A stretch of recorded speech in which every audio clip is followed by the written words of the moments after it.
ကျွန်တော်တို့ငငယ်တုန်းကဇကားတွေထဲမှာရတနာတိုက်ပုံမြင်တွေဇလန်းတွေကိုကြည့်ပြီးရင်ခုန်ဘူးခဲ့ကြပါတယ်အပြင်မှာစာရွက်အပိုင်းအစဒါမှမဟုတ်ရင်မြေပုံအစုပ်လေးတွေ့ရင်တော့ရတနာတိုက်မြေပုံများဖြစ်နေမလားဆိုပြီးတော့စိတ်လှုပ်ရှားဘူးခဲ့ကြပါတယ်ဒါကြောင့်ဒီနေ့မှာတော့မိတ်ဆွေတို့အတွက်တမိုင်းမှာတကယ်ရှိခဲ့ပြီးထူးခြားစမ်းကြဲတဲ့ရတနာတိုက်တွေအကြောင်းကိုရှာဖွေတင်ဆက်ပေးသွားမှာပဲဖြစ်ပါတယ်ဒီဗီဒီယိုလေးကိုကြည့်ပြီးသွားရင်တော့အခုထိရှိနေနိုင်သေးတဲ့ရတနာတိုက်တွေကိုပါရှာခြင်းစိတ်တွေဖြစ်သွားနိုင်လို့ဗီဒီယိုလေးကိုအဆုံးထိကြည့်သွားလိုက်တော့နော်ခဏနေရင်ဗီဒီယိုလေးစပါမယ်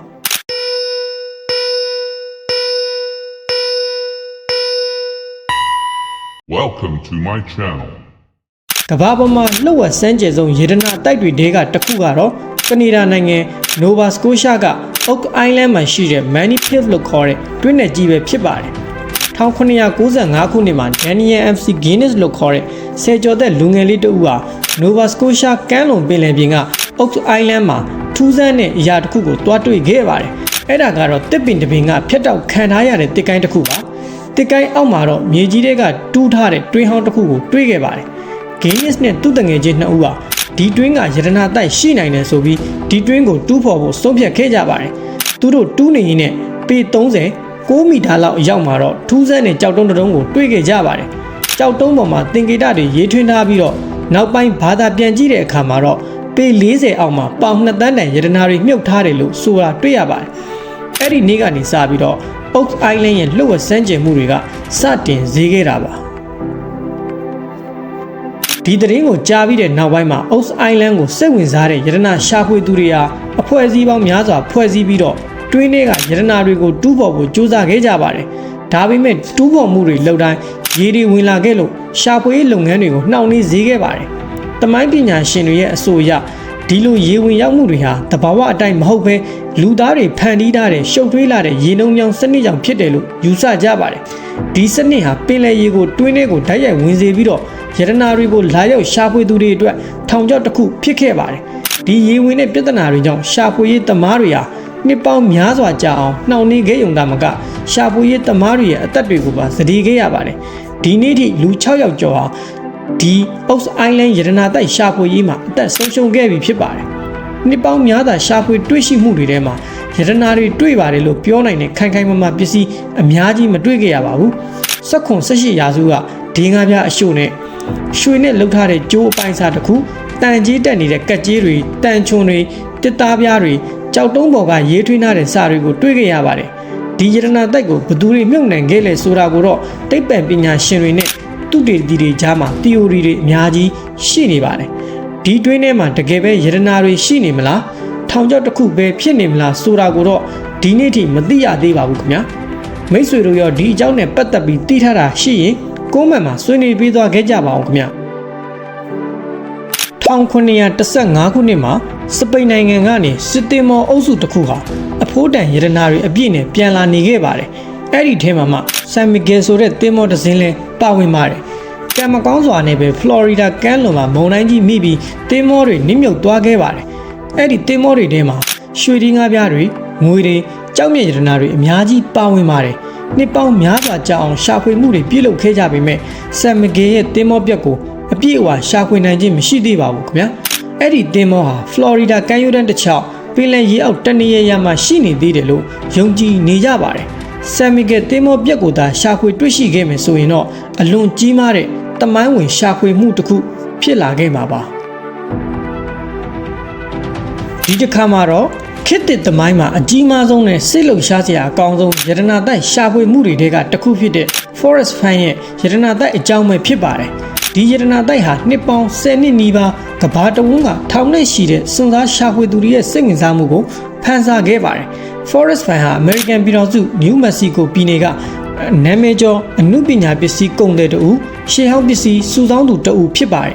်သူဟာ BNN စစ်ပြန်တူလည်းဖြစ်ပြီးတော့1980ပြည့်လွန်နှစ်တွေမှာကင်ဆာရောဂါနဲ့တိုက်ပွဲဝင်နေရတဲ့အချိန်မှာသူ့ရဲ့ဘဝကိုအမှတ်ရစရာဖြစ်အောင်လူတွေကိုစွန့်စားကမ်းအသစ်တွေဖန်တီးပေးခြင်းနဲ့စိတ်ဆန္ဒတွေပေါ်လာခဲ့ပါတယ်။ဒါ့အပြင်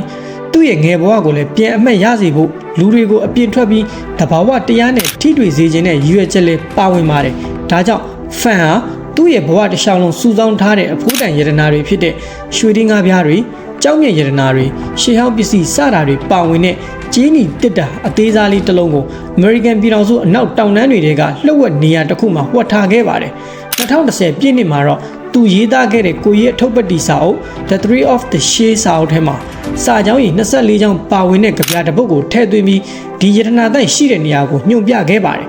ဖန်ရဲ့ကြပြဟာရိုးရိုးရှင်းရှင်းရေးထားတာမဟုတ်ပါဘူးကြပြနှစ်ထပ်ရှိတဲ့စကားလုံးတွေ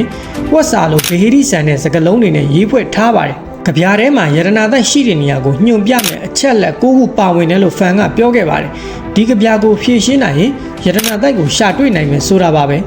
ဒီကြပြထွက်ပေါ်လာပြီးတဲ့နောက်မှာထောင်နဲ့ရှိတဲ့လူတွေဟာ American ပြည်ထောင်စုအနောက်တောင်တန်းတွေဖြစ်တဲ့ New Mexico, Colorado, Wyoming နဲ့ Montana ပြည်နယ်တွေစီကိုထွက်ခွာပြီးတော့ရတနာတိုက်တွေကိုစတင်ရှာဖွေခဲ့ကြပါတော့တယ်။တချို့ကတော့မြေပုံတွေကြည့်ပြီးလေ့လာကြသလိုတချို့က GPS တွေသုံးပြီးတောင်တွေထဲတက်ကြပါတယ်။တချို့ကတော့ကိုယ်တိုင်တူးဖော်ကြသလိုတချို့ကလည်းမြေအောက်စကန်နာတွေနဲ့ရှာဖွေကြပါတယ်။ဒီရတနာတိုက်ရှာဖွေမှုဟာကဘာတဝန်းကမီဒီယာတွေရဲ့စိတ်ဝင်စားမှုကိုရရှိခဲ့ပြီးတော့လူတချို့ကတော့ဒီရှာဖွေမှုမှာအသက်ပါဆုံးရှုံးခဲ့ကြပါတယ်တချို့ကတော့တဘာဝဘေးရန်တွေကြောင့်တိတ်ဆုံးခဲ့ကြပြီးတချို့ကတော့ရတနာရှာရင်းနဲ့ပျောက်ဆုံးသွားခဲ့ကြတာပါ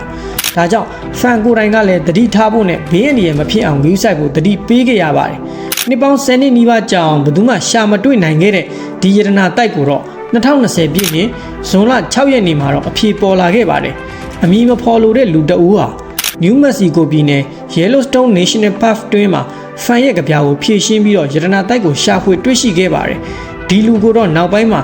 Just Trade လို့သိလာခဲ့ကြပါတယ်။ဒီရတနာတိုက်ရဲ့တန်ဖိုးဟာဒေါ်လာ2သန်းခန့်ရှိမယ်လို့ခန့်မှန်းကြပါတယ်။ရွှေရင်းငါးပြားတွေရွှေဟောင်းပစ္စည်းတွေကြောက်မြင့်ရတနာတွေစုံစုံလင်းလင်းပါဝင်ပါတယ်။ဖန်ကိုယ်တိုင်ကရတနာတိုက်ရှာဖွေတွေ့ရှိကြောင်းကိုအတည်ပြုပေးခဲ့ပေမဲ့ရတနာတိုက်ရှိတဲ့နေရာကိုအတိအကျကိုတော့လှုပ်ဝက်ထားခဲ့ပါတယ်။ဒါကလည်းနောက်ထပ်ရှာဖွေသူတွေရဲ့ဘေးရန်တွေကိုကာကွယ်ဖို့နဲ့ဗဟိရိရဲ့နည်းနည်းမှုကိုဆက်လက်ထိန်းသိမ်းထားဖို့ပဲဖြစ်ပါတယ်။ Forest Fire ရဲ့ရတနာတိုက်ဟာခေတ်သစ်သမိုင်းမှာအကြီးမားဆုံးစွန့်စားခန်းတွေကတစ်ခုဖြစ်မှတ်တမ်းတင်နိုင်ခဲ့ပါတယ်။ဒီရှာဖွေမှုဟာလူတွေကိုအပြင်ထွက်ပြီးတဘာဝတရားနဲ့ထိတွေ့ဖို့ဗဟိရိတွေကိုဖြည့်ရှင်းဖို့စိတ်ကူးရင်အိမ်မက်တွေကိုအကောင့်ထဲပေါ်ဖို့တွန်းအားပေးခဲ့ပါတယ်။ဖန်ဟာသူ့ရဲ့ရတနာတိုက်ကနေတဆင့်လူတွေကိုပတ်စံရဖို့ကြီးပဲရည်ရွယ်ခဲ့တာမဟုတ်ပဲစွန့်စားခန်းရဲ့ပျော်ရွှင်မှုတဘာဝတရားရဲ့အလှပနဲ့စူးစမ်းရှာဖွေလိုစိတ်တွေကိုပေးကျင်ခဲ့တာပဲဖြစ်ပါတယ်။သူ့ရဲ့ရတနာတိုက်ဟာဘသူမဆိုအိမ်မက်မတ်နိုင်ပြီးတော့စူးစမ်းရင်အောင်မြင်နိုင်တယ်ဆိုတာကိုပြသခဲ့တဲ့ခေတ်သစ်ဒဏ္ဍာရီတစ်ခုအဖြစ်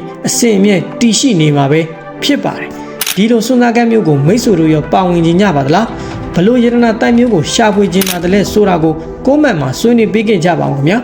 ဒီဗီဒီယိုလေးကိုအဆုံးထိကြည့်ရှုပေးတဲ့အတွက်ကျေးဇူးတင်ပါတယ်နောက်ထပ်စိတ်ဝင်စားစရာကောင်းတဲ့ဗီဒီယိုတွေအတွက်ကျွန်တော်ရဲ့ YouTube Channel လေးကို Like and Subscribe လုပ်ထားပေးဖို့မမေ့နဲ့နော်နောက်ဗီဒီယိုဒီမှာပြန်လည်ဆုံတွေ့ပါမယ်